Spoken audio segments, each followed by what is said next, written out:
Shalom, shalom, mis queridos y amados hermanos, que la paz del Eterno esté sobre todos y cada uno de ustedes. Bueno, pues estamos meditando hoy en la parashá de la semana, parashá Kedoshim, Santos, y estamos en Vayikra 19:33, y vamos a dar lectura. Dice así: cuando habitare contigo un prosélito en vuestra tierra, no lo hagan sufrir, no lo hagan sufrir. Como el ciudadano de ustedes, será para ustedes el prosélito que habita con ustedes. Lo amarán como a ti mismo, porque peregrinos fueron ustedes en la tierra de Egipto. Yo soy el eterno Dios vuestro, no harás iniquidad en el juicio, tanto en la medida como en el peso o en la medida de capacidad. Una balanza justa, pesas justas, efa justa e hin justo tendrás para ustedes. Yo soy el eterno Dios vuestro, que los he sacado de la tierra de Egipto. Cuidarán todas mis leyes y todas mis justicias y las cumplirán. Yo soy el eterno.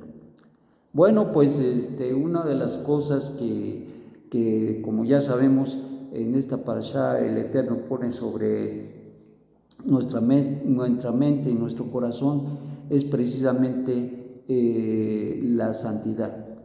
La santidad que tiene que ver con la pureza, y que de alguna manera a veces la pureza se entiende como santidad y la santidad se entiende como pureza.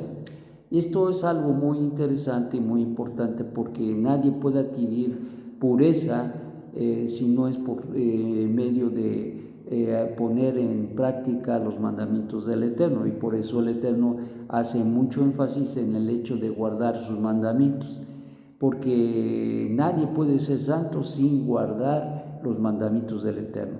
Y ciertamente la palabra santidad significa apartado, recuerden. ¿Y cómo puedo yo ser guardado, apartado, aislado de la forma de vivir del mundo? No porque el mundo sea malo, no, sino porque las formas de vivir en lo general de la humanidad no son las correctas, y lejos de vivir en la santidad que debiera ser la pauta a seguir de todo ser humano, viven de una manera diferente, apartándose, buscando la oscuridad, las tinieblas, la iniquidad y la maldad. Entonces, esto de guardar los mandamientos tiene que ver ya de entrada de hacer la diferencia y ser diferentes en nuestra manera de vivir. Y por eso es importante que la palabra sea permeada en nuestro corazón, en nuestra alma. Y por eso es que el Eterno, quien es bendito, ha de recordar y recordar y recordar a nuestras vidas que debemos guardar sus mandamientos. Ciertamente entonces la santidad tiene que ver con la pureza, pero también la santidad tiene que ver no solamente con un aspecto intrínseco, es decir, que sea parte de nuestra vida, y lo debe de ser, sino que debe exteriorizarse, es decir, la manera, si uno camina justa, piadosamente, está uno caminando por los senderos de la santidad. Y como nos escribe, como está escrito en la Torá aquí de este pasaje, habla del prosélito, dice: como el ciudadano de ustedes será para ustedes el prosélito, es decir, que no habrá distinción, se debe de considerar igual que a un prosélito.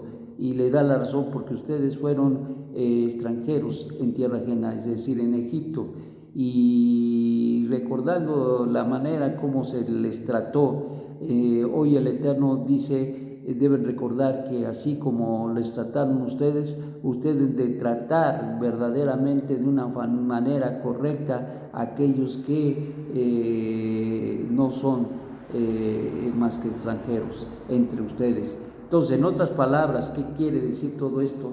Lo que quiere decir es que la santidad se expresa en las formas en que nosotros vivimos. O sea, no es nada más yo soy santo y me cuelgo mi aureola, no, eso no. La santidad La santidad tiene que ver con la manera en que nosotros vivimos. La santidad tiene que ver con la manera en que nosotros hablamos. La santidad tiene que ver con las cosas que nosotros pensamos, cómo pensamos. La santidad tiene que ver con las cosas que obramos. Esto es precisamente la santidad. La santidad no es algo que se tenga y debe tenerse, pero que eso se quedaría corto. Al final del día, el propósito del Eterno, al declarar y enseñar al pueblo de Israel la santidad que deben de vivir, tiene el propósito de que esa santidad permee en el mundo, permee en las maneras de vivir del pueblo y que sea y que tenga un impacto en el mundo. Y esta es precisamente la razón por la cual el Eterno le manda. Luego añade una balanza justa. Bueno, ¿y qué tiene que ver la balanza justa con la santidad? Pesas justas. Dice, efa justa e injusto tendrás para ustedes. Estas son medidas de capacidad, medidas. Y dice, yo soy el Eterno Dios vuestro, que los he sacado de la tierra de Egipto. Cuidarán todas mis leyes y todas mis justicias y las cumplirán. Yo soy el Eterno. Entonces nos está diciendo cómo vivir una vida santa. ¿Cómo podemos vivir una vida en santidad? Viviendo las leyes, las instrucciones, los mandamientos, los estatutos, los decretos de Hashem. Si nosotros nos abocamos a vivir verdaderamente las leyes del Eterno, estaremos caminando en las aguas de la santidad. Pero si nosotros solamente sabemos esos mandamientos, pero no los vivimos, estamos gravemente afectados y necesitamos que fluya. Es como un manantial que está obstaculizado y que hay las aguas del conocimiento en la mente, en el corazón del hombre, pero no fluyen hacia afuera, no traen ningún beneficio. Y lo que nos enseña la Torá es que la santidad debe producir un beneficio extraordinario a la vida de los demás, no solamente a nuestra propia vida, que es la transformación de la misma, pero también el beneficiar a los demás. Hay muchas cosas que tienen que cambiar en nuestra vida y desgraciadamente muchos cuando llegamos, cuando son sacados de Egipto de casa de servidumbre, vienen con un bagaje extraordinariamente grande, con situaciones emocionales, con situaciones de perjuicio y de perjuicio hacia los demás, muchos conflictos internos, muchas disminuciones, muchos pensamientos de un valor personal no correcto, muchos se menosprecian, muchos no tienen un valor propio positivo, sino que se miran como gente que no vale la pena, que no vale, que no. Entonces, todas estas cosas afectan la vida de la persona y están afectándola. Y eso es el resultado de la esclavitud, es el resultado de la manera del mundo, lo que el mundo nos enseñó, las consecuencias y a veces de las mismas generaciones pasadas, nuestros abuelos, nuestros tatarabuelos, nuestros padres, y que de alguna manera permearon a nuestras vidas y que dieron fruto en las mismas, y que esto causa una condición terrible a veces en la vida de la persona, no en todos los casos, pero sí en muchos casos. Y entonces, por lo tanto, esta gente se encuentra en una situación grave, muy grave, de circunstancias, de situaciones que tienen que cambiar. Y cuando hablamos de santidad, significa que el Eterno está transformando y quiere transformar nuestra vida. Santidad significa mandamientos, y esos mandamientos es la medicina para el alma, es la medicina para la mente, es la medicina para el corazón, es la medicina para los huesos. Ciertamente esto va a transformar y va a cambiar. Entonces, para que esto verdaderamente se transforme y ese conocimiento se convierta en una santidad verdadera, lo que se tiene que hacer es vivir los mandamientos, expresarlos, ponerlos en práctica. No basta saber con que las medidas deben de ser justas. Hay mucha gente que sabe que está robando y sigue robando. Hay mucha gente que sabe que tal cosa que está realizando, haciendo, no es correcto y la sigue haciendo. Hay gente que le roba al Eterno. Hay gente que no es agradecido con el Eterno. Hay gente que se olvida del Eterno.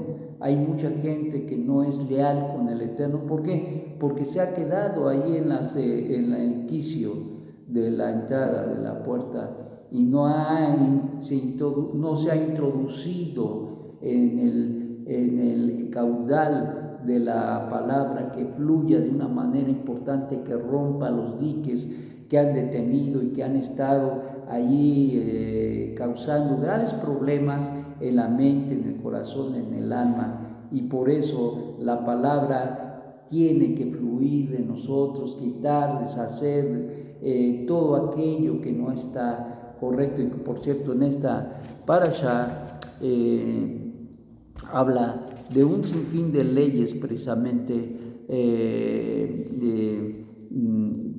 para consagrarse, las leyes humanitarias, mezclas no correctas, que al final del día apunta ciertamente a no mezclar las semillas, pero más que nada apunta a una cuestión ética de cómo debemos nosotros vivir realmente con honestidad. No cortar el árbol, los frutos hasta después de los 3 años. Y esto es interesante porque ¿por qué después de 3 años? Recuerden que 3 tiene que ver con redención y estaba prohibido para el pueblo de Israel tomar frutos del árbol que todavía no cumplieran esos 3 años, porque es como si le robaran al Eterno. Entonces el Eterno, después de los 3 años, da el permiso para que el hombre pueda tomar de ese árbol. ¿Por qué? Porque esos 3 años de frutos, esos 3 años de redención le pertenecen al Eterno, y cuando pasan esos 3 años, nosotros debemos agradecer por ese árbol, debemos agradecer por los frutos y entonces poder comer de él. Y eso no es por nada, sino porque es una manera de reconocer. Y cuando tú no comes de ese árbol durante los 3 primeros años, te estás sujetando a la voluntad del Eterno y estás reconociendo que el Eterno está produciendo un cambio sustancial en ese árbol, de tal manera que sus frutos sean para la gloria de Él, como debe de ser en nuestra propia vida, que tiene un mensaje ético extraordinario, precisamente la Torah. Toda la Torah, desde lo que nosotros podamos ver, no más que lo tenemos que entender, desde luego, tiene un sentido ético, y que el Eterno quiere que nosotros lo entendamos para poder vivir de una manera extraordinaria. En fin, que la santidad no es una situación que tenga que ver con una cuestión interna, que es lo que enseña la religión. Y cuando leen sed santos porque yo soy santo, entonces piensan que la santidad la tienes que guardar y que como un tesoro, ahí como un diamante. No, eso no es la santidad. La santidad es obtener la santidad para compartir esa santidad, que tiene que ver con la forma de vivir y el beneficio que trae la santidad. La santidad te beneficia a ti primeramente y luego tiene que beneficiar a tu prójimo. Y esa es la verdadera santidad, la santidad que produce fruto en tu vida y produce bendición y mucha bendición para el prójimo, y desde luego el honor y la gloria al Eterno, quien es bendito. Bueno, mis amados, Es la reflexión de este día, que el Eterno les ayude, les socorra y les fortalezca en esta reflexión y les haga pensar en muchas de las cosas que yo sé que tienen en su mente. Shalom, shalom.